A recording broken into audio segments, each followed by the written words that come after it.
अमरावती जिल्ह्यातील मेळघाट परिसरात भीषण पाणी टंचाईने थैमान घातले आहे।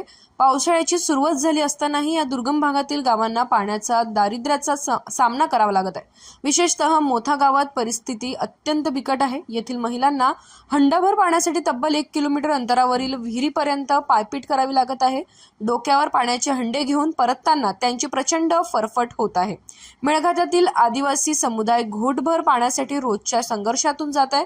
पाणी पुरवठ्यासाठी राबवल्या जाणाऱ्या सरकारी योजना या भागात पूर्णपणे अपयशी ठरत असल्याचे चित्र आहे। स्थानिकांचं म्हणणं आहे की या योजनांचा लाभ गावापर्यंत पोहोचतच नाही। परिणामी पाण्याच्या शोधात महिला आणि मुलांना जीव धोक्यात घालावा लागत आहे।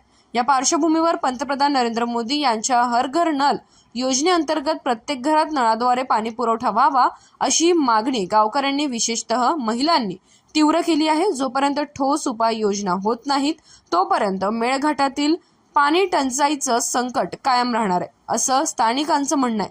प्रशासन या समस्येकडे कधी लक्ष देणार हा प्रश्न अनुत्तरितच आहे।